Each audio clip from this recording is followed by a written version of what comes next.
Hi అండి, welcome back to our channel Divyasri kitchen and blogs. ఈరోజు మీ ముందుకు ఒక మంచి రెసిపీతో వచ్చేసాను. అదేనండి మటన్ కర్రీ. నార్మల్గా చేసుకునే మటన్ కర్రీ కాకుండా ఇలా కొంచెం డిఫరెంట్గా ట్రై చేయండి. చాలా టేస్టీగా ఉంటుంది, చాలా బాగుంటుందండి. ఈ మటన్ కర్రీ ఇంట్లో ఉన్న మసాలాలతో చాలా ఈజీగా ప్రిపేర్ చేసుకోవచ్చు. ఈ కర్రీ మంచి టేస్టీగా కూడా ఉంటుంది.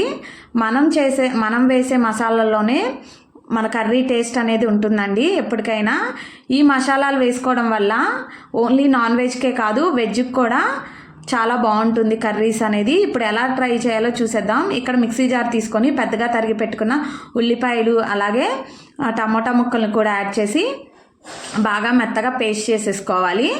ఇలా పేస్ట్ చేసేసుకొని పక్కన పెట్టేసుకోవాలి. ఇప్పుడు మళ్ళీ స్టవ్ ఆన్ చేసి ప్యాన్ పెట్టి ప్యాన్ హీట్ అయ్యాక అందులో 1/2 కప్ ఆయిల్ని యాడ్ చేసుకోవాలి.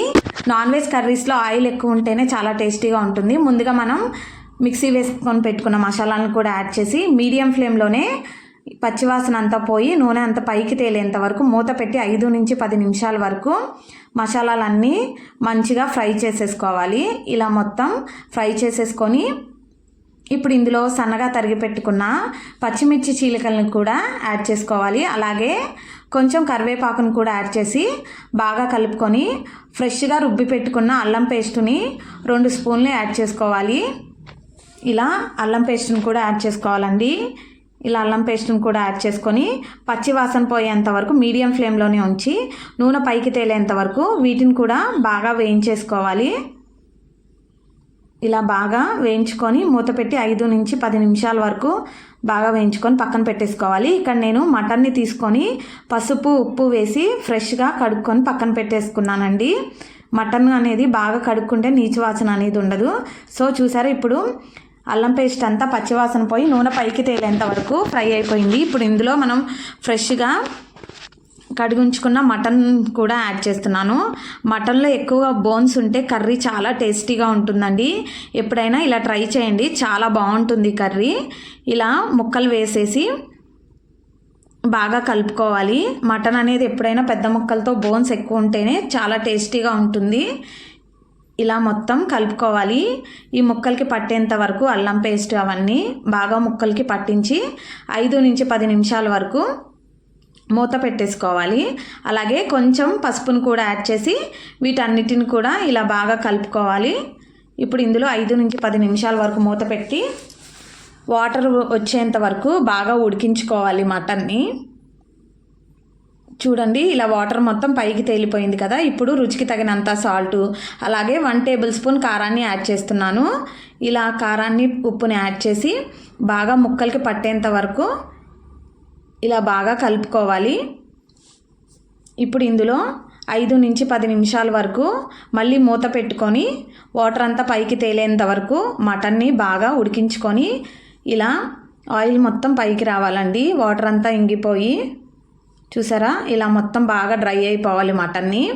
ఇప్పుడు ఇందులో దీనికి మసాలాలను ప్రిపేర్ చేసుకుందాం. ఇక్కడ నేను చూపిస్తున్న విధంగా మసాలా దినుసులు తీసుకొని స్టవ్ ఆన్ చేసి ప్యాన్ పెట్టి ప్యాన్ హీట్ అయ్యాక అందులో మనం తీసుకున్న మసాలా దినుసులను కూడా యాడ్ చేసుకొని మీడియం ఫ్లేమ్లోనే బాగా వేయించుకోవాలి. ఇలా వేయించుకొని ఇందులో రుచికి తగినంత జీలకర్రని యాడ్ చేసుకోవాలి.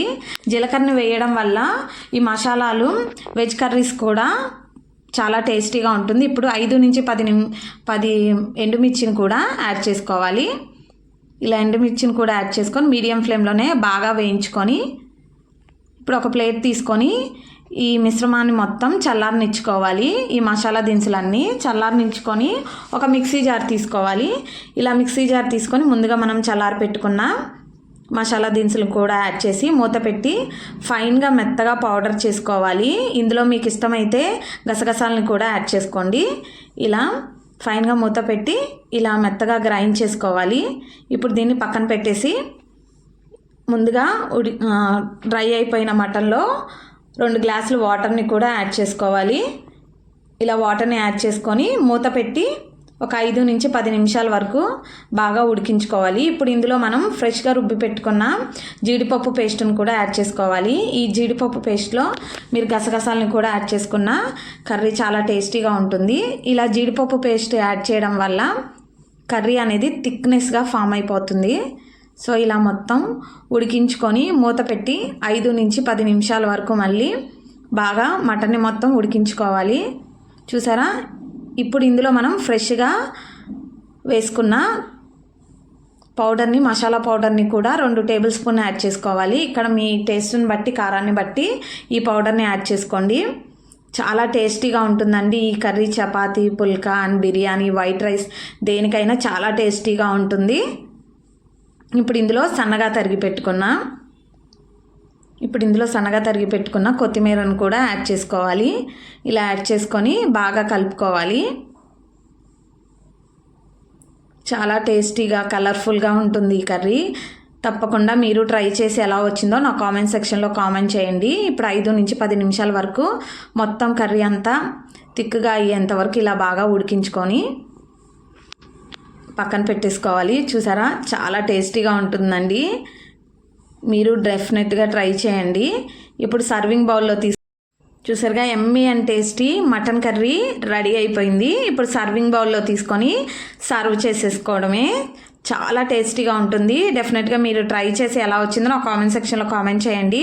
ఈ వీడియో కనుక మీకు నచ్చినట్టయితే ప్లీజ్ లైక్ చేయండి, షేర్ చేయండి, కామెంట్ చేయండి అండ్ సబ్స్క్రైబ్ చేయండి. అండ్ అలాగే పక్కనే ఉన్న బెల్ ఐకాన్ని ప్రెస్ చేయండి. Thanks for watching my video.